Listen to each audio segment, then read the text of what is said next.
drinking? This is the Upper East Side. It's got Dylan's gin, absinthe, some lemon juice, and cucumbers. Of course, natural fit for a Miami sort of gloomy day. Well, cheers. I'm gonna hold you to drinking this entire thing with me throughout. Really? Mm-hmm. It's not a problem. Just gotta take it slow. Very good. Boozy. Yeah, very boozy. So be good. You started off in your dorm room. I gotta start with that. Okay. Supper Club, Paladar. The name is of Cuban origin. We're in Miami, so it's only fitting to ask, have you been to Cuba? Do you want to go to Cuba? I do, but I've never been. You haven't been. Okay. Yeah, it's kind of weird. Miami was never in my mind when we came up with the name, but it's kind of like full circle now, I think, and it almost makes sense if like we were to maybe do something called Paladar here, then it would be very fitting. That's why I'm here. You're traveling the world, all these experiences, and you end up in Miami. And you had some pretty strong opinions about Miami in the beginning. I gotta ask, do you still feel the same way now that you're here? I wouldn't say, I don't think like, I think I appreciate Miami more, but I think, I don't know, a lot of people have like kind of said some stuff to me about saying that, but to me it's like, it was kind of common knowledge, and it was kind of like more the elephant in the room. Like, everyone knew that Miami wasn't where it should be, and like, I don't think that's a bad thing. To me, I see it as a good thing. Right. So it's like, yeah, it's great that we're not as saturated as New York or LA, because there's more opportunity to do something different here. Like, 8 years ago, like, everyone would have said, yeah, there's no good chefs in Copenhagen, and now it's like they have like some of the best food in the world. So I'm not saying Miami is anywhere close to that, but I wasn't saying it like as a thing to say Miami is a horrible place, but I just thought like everyone who I had talked to like were saying like, yeah, there's not that amazing, like there's not like really high like caliber restaurants here yet. I don't know, I always just thought I was saying what everyone else I was having conversations about, but I guess no one wants to say it publicly. No, man. And someone that's exactly. an outsider, I think that's a bigger thing. I could have been more diplomatic, but born and raised here. I don't know. I gotta ask you now. So, have you been able to eat at other restaurants? Do you have a favorite here? Yeah, I think I'm still trying to explore it, but to me, it's more what I think the best things I found about LA were the things that were like that you can go to San Gabriel Valley and get some of the best Chinese food, and like the people that live there and are like, making that city thrive. Like the real heartbeat of the city is like the Mexicans, the Japanese, the Chinese. There's a lot of Vietnamese and Thai people, like Thai town. And to me, it's like the Cubans, the Haitians, people from Venezuela. Like, there's like, it's the same kind of mix, but I think that naturally the cultures in LA, like those ones like Mexicans, Chinese, and Asians, Japanese, their food has a little bit more richer history.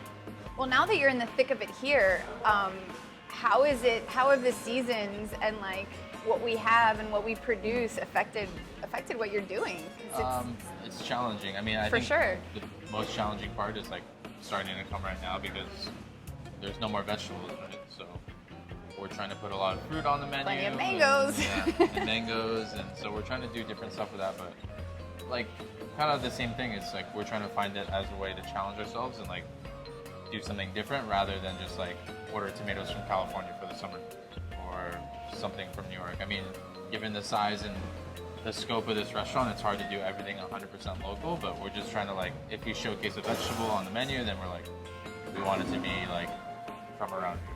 Now you're experimenting, your menu features some interesting stuff. You've got, you're playing with insects a little bit, with offal, with odd cuts, and a large portion of that of your menu has vegetables on it. Do you think that was your way of like doing something a little different? Do you think Miami's accepted it? I want to hear you describe your menu in your words. I like to eat, the menu is like more or less stuff that I would like to eat, okay, but also a few things that I know you have to have on your menu to kind of be able to kind of hook people. Of course. So I know I couldn't have a menu full of things like beef heart and insects, like as much as I wanted to. It wouldn't make sense because then I would just be cooking for myself. Right. But it's a mix of like what I want to eat and what I think people would enjoy. So I like to eat vegetables a lot. When I go out and like, I don't crave like huge ribeyes 5 days a week and foie gras and caviar and truffles. I like to eat like clean, simple food.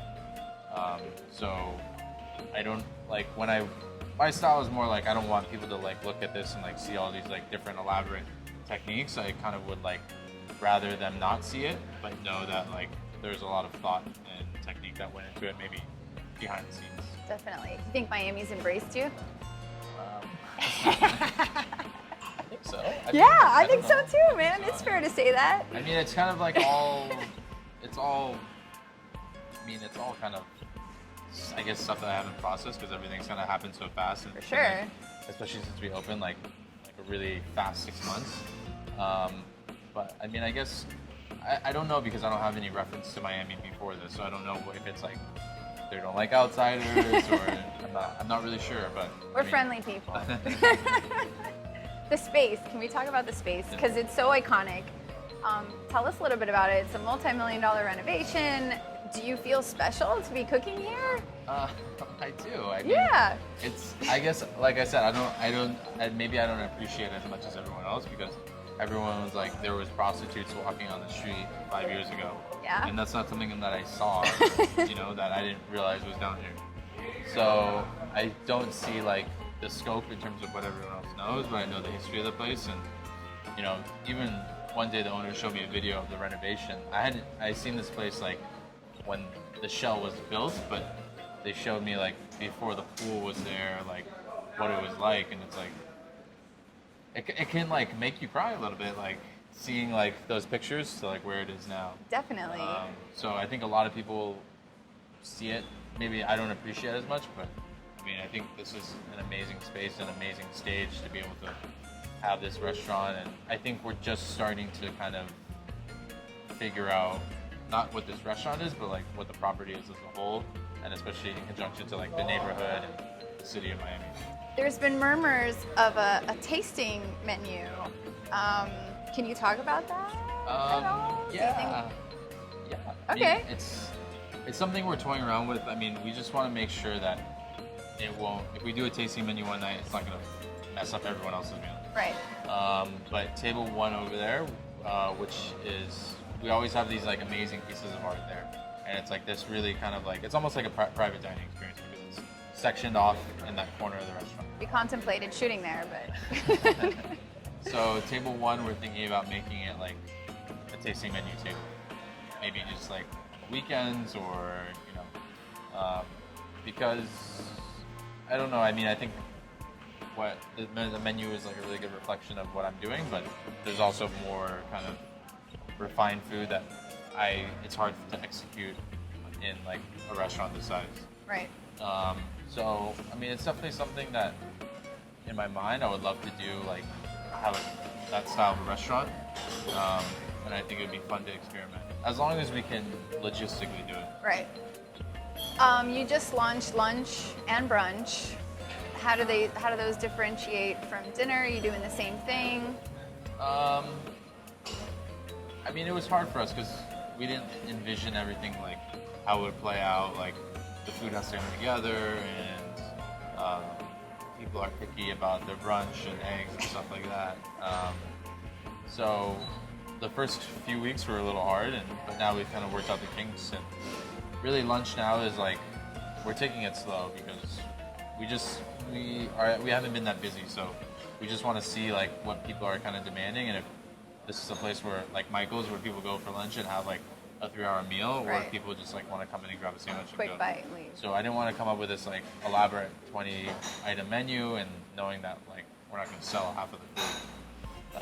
So it's more of like a wait and see approach, and we just want to get our feet under ourselves like logistically before we start kind of building the menu.